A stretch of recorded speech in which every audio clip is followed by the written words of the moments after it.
3 کیلو برای مدال طلا در مسابقات قهرمانی جهان مبارزه میبرند. این چهره قشنگ برای ما و شما دوستان عزیز آشناست. میسازد که البته در وصف مهارت و هنر ناتکرارش هر زنیم که میان جوانان کشورهای سیاره علاقه نفری نمایان محسوب می‌یابد. خیلی خوب درخشید در مسابقات قهرمانی جهان در توکیو هم دلهای میلیون ها نفر مخلصان را تسخیر کرد و احسنش میگویم و رقابت آغاز گردید. و اگر در صحیفه تاریخی ورزش مملکت این پهلوان شاید هم باز هم یک رویداد دیگر را ضم کند.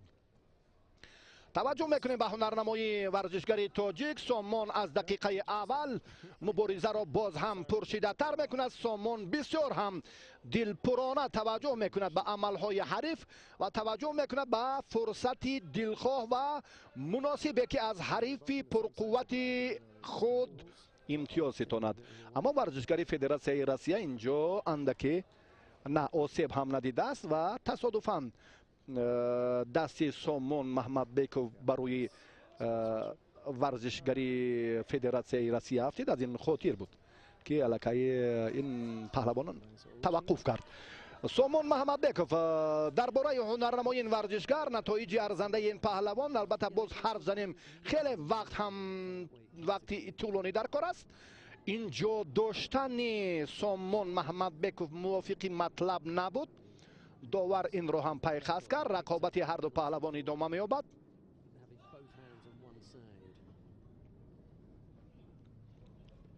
بیست و پنجم اوگوست در توکیو چون بیان کردیم که خیلی هم هنرنمایی جالب کرد. مقام پنجم این هم نتیجه شایان است برای پهلوان 20 ساله تاجیک در میان ورزشگران شهرتیار سیاره خوب هنرنمایی کرد و با خواجه‌زاده بهروز مقام پنجم را اشغال کردند.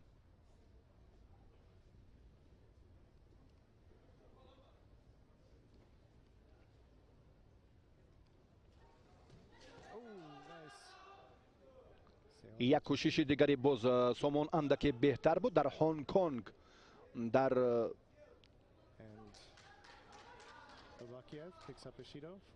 چمپیونات آسیا سال 2018 برنده مدال طلا شده بود در چمپیونات کشاد آسیا و الان هم بسیار یک مبارزه جالب را منظوری ما میکند.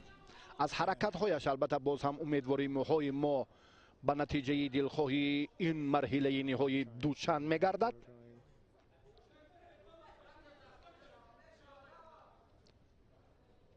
سامان شیدا دارد. قوازمای هر دو هم باز اینجا ادامه می‌یابد. از بالا داشتن بسیار عادت دائمی سامان محمدبکوف است، اما این مراتبه هم اکنون یک حرکت دیگر رو باز هم البکی و فلکه شیداگیری به هر دو داور شیدا داد. یگان عمل آنقدر مقصدناک هم نبود. اشاره داور است که باز هم رقابت از مرکزی میدان ادامه یابد. توجه میکنیم به همان حرکت سامان. دست و باز هم دوباره اشاره میکنیم که دست. حرکت ها خیلی خوبن سامان، کوشش ها خیلی جالبن و در موردی که باز هم پهلوان فدراسیون روسیه البکی با اشتباه راه میدهد و مجازات میشود. دومین شیدو رو میگیرد سامان. اندکی برای همون مطلبی میلیون ها نفر مخلصان گوشتین جودای کشور. یک لحظه دیگر خیلی هم حرکت جالب. البته ما از این چهره سرشناس جودای تاجیکستان امید کلان داریم. باز هم یک کوششه که ببینه پهلوان فدراسیون روسیه آن ترتیبی که قوه آزمایی میکند کمی نگران کننده است.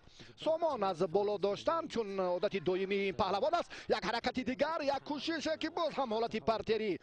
در پرتر هم پهلوانان روسیه خیلی تجربه غنی دارند و این رو هم سامان خوب میدوند خود که این زمان در فدراسیون روسیه سکونت دارد و تمرین های بیشترش هم در فدراسیون روسیه پس سر میگردند و در مسابقات بونفوس البته به خاطر پرافشانی پرچمی دولتی تاجیکستان تلاش میکند. اینجا اندک دستی چپی سومون اگرچه نزدیکتر می بود بسیار هم جرأت کرد تا بود توانی قوی خود را دوباره نشان داد، دست را برکشید از فاصله اندک دوری جز که جفستر به حریفش نباشد، وگرنه در این حالت بسیار یک وضعیت مرکب رو هم برایش حریفش به وجود می آورد.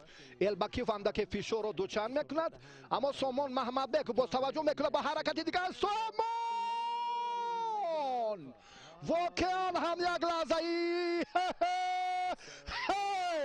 یک لحظه هیجان و خیلی جالب. این پیروزی مردم شرفمند تاجیکستان را مبارک باشد. در صحیفه واقعا همچون بیان کردیم که نامش با حرفهای زرین هم درج گردید. در جودوی تاجیک تحولات به وجود آورد.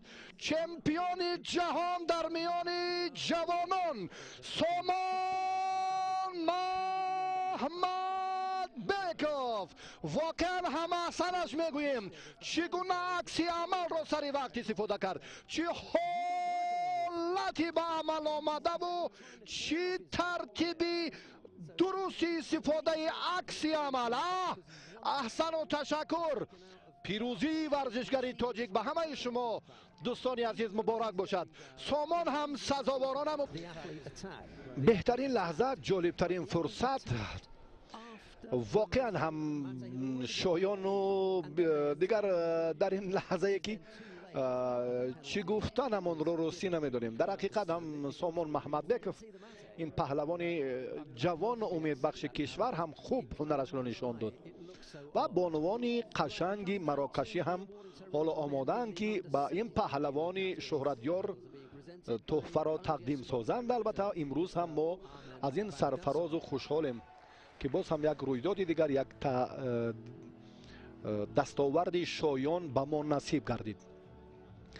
در وزن تا 73 کیلو یادآور میشویم که از ایتالیا میلا و نماینده مالدو هم استرپو جای سوم را اشغال کردند و البکیوف پهلوان فدراسیون روسیه جای دوم و این چهره سامان محمد بیکوف پهلوان محبوب جوان آینده‌دار جودوی کشور. خیلی هنرش هم درخشید و به افتخار پیروزیش حالا ما هم آماده ایم و اهل نشست مجموعه با شکوه مراکش که از جای خود برخیزند و سرود ملی جمهوری تاجیکستان صدا دهد. غلبه این پهلوان با لیاقت کشور را به همه شما دوستان عزیز تبریک میگوییم. امیدواریم که این ورزشگر، این پهلوان شهرتیار باز هم برای پرافشانی پرچم میهن در عرصه جهانی از این هم دوچند مهنت میکند. احسن و احسن و باز احسن. انا همین حالت عکس عمل که سامان در حقیقت هم پیخست کرد که در این لحظه همین فرصت و همین اصول و همین عکس عمل و همین حرکت برایش نتیجه می‌دهد.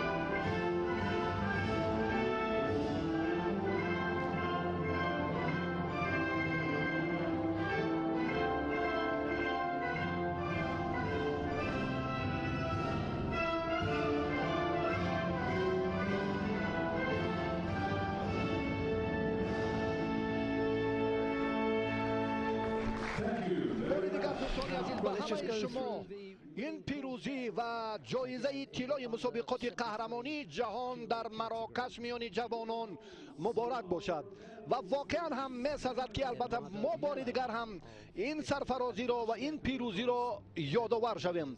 سامان محمدبک عضو منتخب جودوی تاجیکستان در مسابقات قهرمانی جهان میان جوانان در مراکش همه حریفان خود را با افضلی و برتری بیشتر شکست داد. پرچم دولتی جمهوری تاجیکستان را در میان کشورهای ابرقدرت 81 کشور سیاره پرافشان کرد که احسن و